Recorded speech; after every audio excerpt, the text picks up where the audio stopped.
Chapter 11. The Man on the Tor. The extract from my private diary, which forms the last chapter, has brought my narrative up to the 18th of October, a time when these strange events began to move swiftly towards their terrible conclusion. The incidents of the next few days are indelibly graven upon my recollection, and I can tell them without reference to the notes made at the time. I start them from the day which succeeded that upon which I had established two facts of great importance. The one that Mrs. Laura Lyons of Coombe Tracey had written to Sir Charles Baskerville and made an appointment with him at the very place and hour that he met his death. The other that the lurking man upon the moor was to be found among the stone huts upon the hillside. With these two facts in my possession, I felt that either my intelligence or my courage must be deficient if I could not throw some further light upon these dark places. I had no opportunity to tell the baronet what I had learned about Mrs. Lyons upon the evening before, for Dr. Mortimer remained with him at cards until it was very late. At breakfast, however, I informed him about my discovery, and asked him whether he would care to accompany me to Coombe Tracey. At first he was very eager to come, but on second thoughts it seemed to both of us that if I went alone, the results might be better. The more formal we made the visit, the less information we might obtain. I left Sir Henry behind, therefore, not without some prickings of conscience, and drove off upon my new quest. When I reached Coombe Tracey, I told Perkins to put up the horses, and I made inquiries for the lady whom I had come to interrogate. I had no difficulty in finding her rooms, which were central and well appointed. A maid showed me in without ceremony, and as I entered the sitting-room, a lady, who was sitting before a Remington typewriter, sprang up with a pleasant smile of welcome. Her face fell, however, when she saw that I was a stranger, and she sat down again, and asked me the object of my visit. The first impression left by Mrs. Lyons was one of extreme beauty. Her eyes and hair were of the same rich hazel colour, and her cheeks, though considerably freckled, were flushed with the exquisite bloom of the brunette, the dainty pink which lurks at the heart of the sulphur rose. Admiration was, I repeat, the first impression, but the second was criticism. There was something subtly wrong with the face, some coarseness of expression, some hardness, perhaps, of eye, some looseness of lip which marred its perfect beauty. But these, of course, are afterthoughts. At the moment I was simply conscious that I was in the presence of a very handsome woman, and that she was asking me the reasons for my visit. I had not quite understood until that instant how delicate my mission was. "I have the pleasure," said I, "of knowing your father." It was a clumsy introduction, and the lady made me feel it. "There is nothing in common between my father and me," she said. "I owe him nothing, and his friends are not mine. If it were not for the late Sir Charles Baskerville and some other kind hearts, I might have starved for all that my father cared. It was about the late Sir Charles Baskerville that I have come here to see you." The freckles started out on the lady's face. "And what can I tell you about him?" she asked, and her fingers played nervously over the stops of her typewriter. "You knew him, did you not? I have already said that I owe a great deal to his kindness. If I am able to support myself, it is largely due to the interest which he took in my unhappy situation." "Did you correspond with him?" The lady looked quickly up, with an angry gleam in her hazel eyes. "What is the object of these questions?" she asked sharply. "The object is to avoid a public scandal. It is better that I should ask them here than that the matter should pass outside our control." She was silent, and her face was still very pale. At last she looked up with something reckless and defiant in her manner. "Well, I'll answer," she said. "What are your questions?" "Did you correspond with Sir Charles?" "I certainly wrote to him once or twice to acknowledge his delicacy and his generosity." "Have you the dates of those letters?" "No." "Have you ever met him?" "Yes, once or twice when he came into Coombe Tracey. He was a very retiring man, and he preferred to do good by stealth." "But if you saw him so seldom and wrote so seldom, how did he know enough about your affairs to be able to help you, as you say that he has done?" She met my difficulty with the utmost readiness. There were several gentlemen who knew my sad history, and united to help me. One was Mr. Stapleton, a neighbour and intimate friend of Sir Charles's. He was exceedingly kind, and it was through him that Sir Charles learned about my affairs. I knew already that Sir Charles Baskerville had made Stapleton his almoner upon several occasions, so the lady's statement bore the impress of truth upon it. "Did you ever write to Sir Charles asking him to meet you?" I continued. Mrs. Lyons flushed with anger again. "Really, sir, this is a very extraordinary question." "I am sorry, madam, but I must repeat it." "Then I answer certainly not. Not on the very day of Sir Charles's death." The flush had faded in an instant, and a deathly face was before me. Her dry lips could not speak the no, which I saw rather than heard. "Surely your memory deceives you," said I. "I could even quote a passage of your letter. It ran, 'Please, please, as you are a gentleman, burn this letter and be at the gate by 10 o'clock. I thought that she had fainted, but she recovered herself by a supreme effort. "Is there no such thing as a gentleman?" she gasped. "You do Sir Charles an injustice. He did burn the letter, but sometimes a letter may be legible even when burned. You acknowledge now that you wrote it." "Yes, I did write it," she cried, pouring out her soul in a torrent of words. "I did write it. Why should I deny it? I have no reason to be ashamed of it. I wished him to help me. I believed that if I had an interview I could gain his help, so I asked him to meet me. But why at such an hour? Because I had only just learned that he was going to London next day and might be away for months. There were reasons why I could not get there earlier. But why a rendezvous in the garden instead of a visit to the house? Do you think a woman could go alone at that hour to a bachelor's house? Well, what happened when you did get there?" "I never went." "Mrs. Lyons." "No, I swear it to you on all I hold sacred. I never went. Something intervened to prevent my going." "What was that?" "That is a private matter. I cannot tell it." "You acknowledge, then, that you made an appointment with Sir Charles at the very hour and place at which he met his death, but you deny that you kept the appointment." "That is the truth. Again and again I cross-questioned her, but I could never get past that point." "Mrs. Lyons," said I as I rose from this long and inconclusive interview, "you are taking a very great responsibility and putting yourself in a very false position by not making an absolutely clean breast of all that you know. If I have to call in the aid of the police, you will find how seriously you are compromised. If your position is innocent, why did you in the first instance deny having written to Sir Charles upon that date?" "Because I feared that some false conclusion might be drawn from it, and that I might find myself involved in a scandal." "And why were you so pressing that Sir Charles should destroy your letter? If you have read the letter, you will know." "I did not say that I had read all the letter." "You quoted some of it." "I quoted the postscript. The letter had, as I said, been burned, and it was not all legible. I ask you once again why it was that you were so pressing that Sir Charles should destroy this letter which he received on the day of his death." "The matter is a very private one. The more reason why you should avoid a public investigation. I will tell you then. If you have heard anything of my unhappy history, you will know that I made a rash marriage and had reason to regret it. I have heard so much.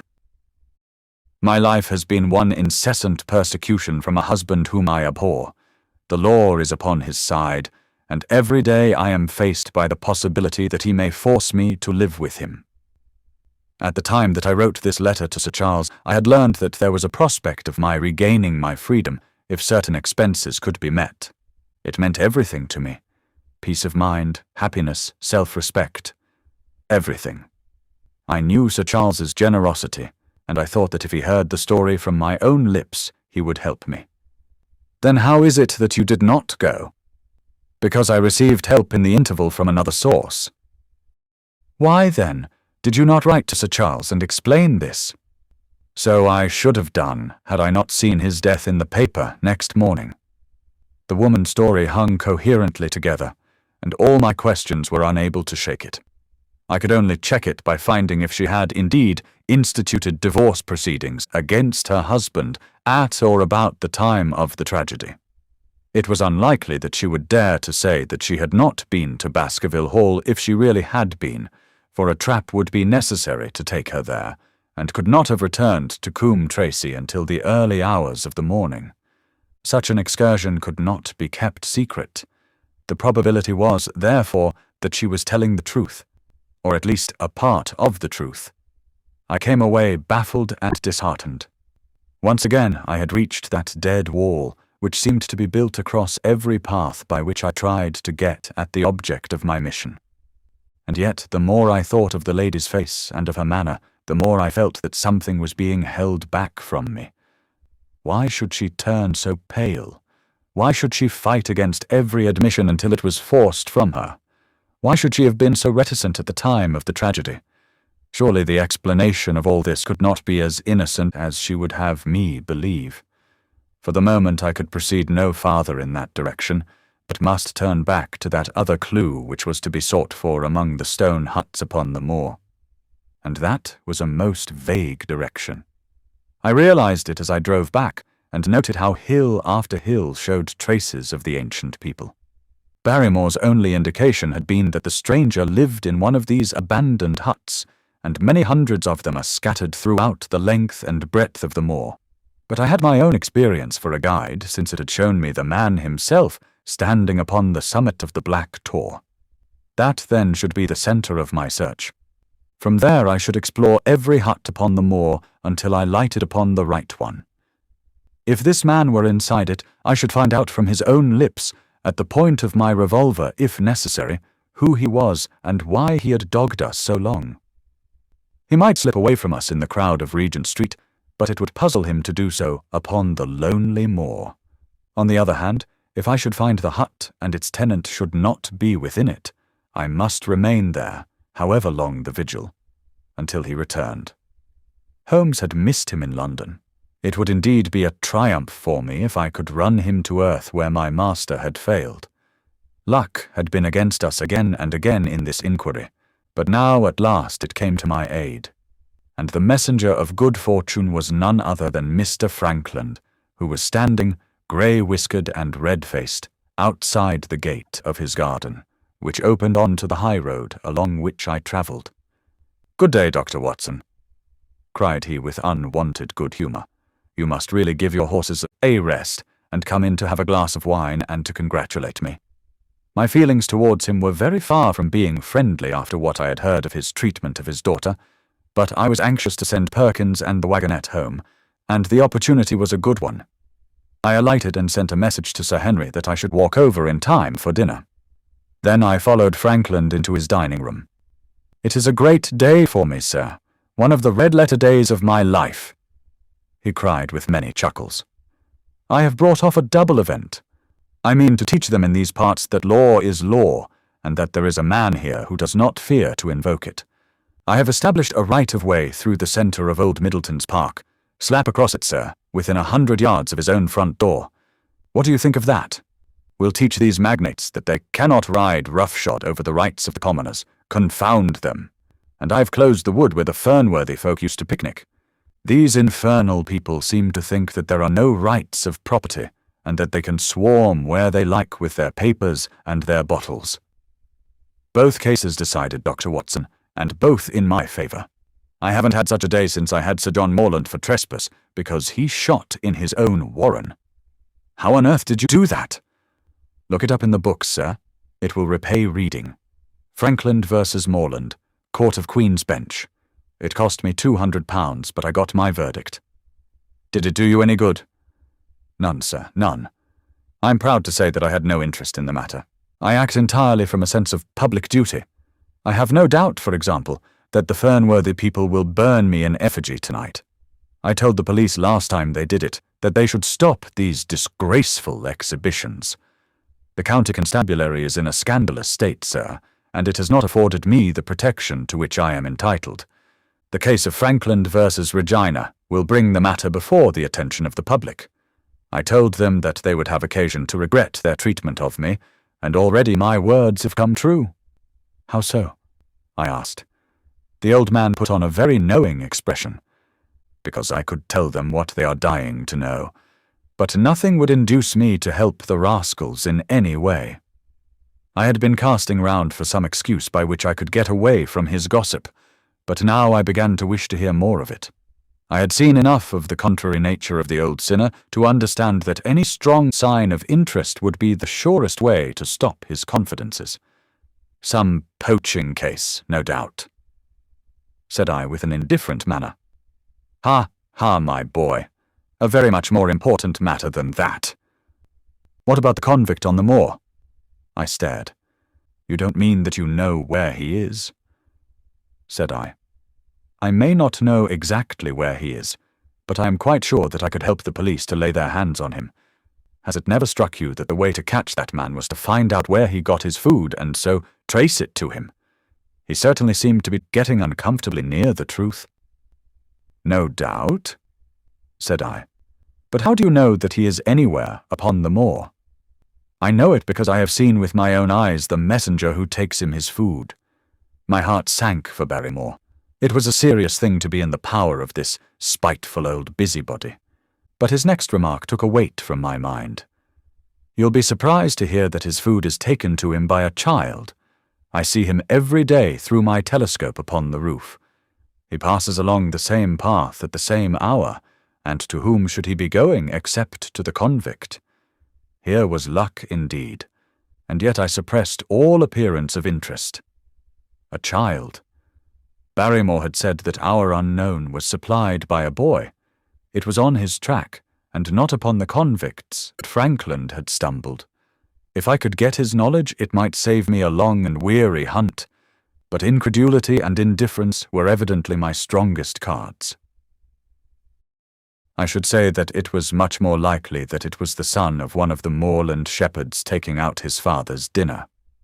The least appearance of opposition struck fire out of the old autocrat. His eyes looked malignantly at me, and his grey whiskers bristled like those of an angry cat. "Indeed, sir," said he, pointing out over the wide-stretching moor. "Do you see that black tor over yonder? Well, do you see the low hill beyond with the thorn bush upon it? It is the stoniest part of the whole moor. Is that a place where a shepherd would be likely to take his station? Your suggestion, sir, is a most absurd one." I meekly answered that I had spoken without knowing all the facts. My submission pleased him and led him to further confidences.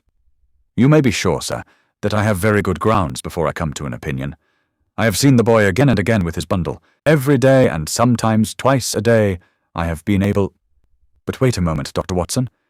Do my eyes deceive me, or is there at the present moment something moving upon that hillside? It was several miles off, but I could distinctly see a small dark dot against the dull green and grey. "Come, sir, come!" cried Frankland, rushing upstairs. "You will see with your own eyes and judge for yourself." The telescope, a formidable instrument mounted upon a tripod, stood upon the flat leads of the house. Frankland clapped his eye to it and gave a cry of satisfaction. "Quick, Dr. Watson, quick, before he passes over the hill." There he was. Sure enough, a small urchin with a little bundle upon his shoulder, toiling slowly up the hill. When he reached the crest, I saw the ragged, uncouth figure outlined for an instant against the cold blue sky. He looked round him with a furtive and stealthy air, as one who dreads pursuit. Then he vanished over the hill. Well, am I right?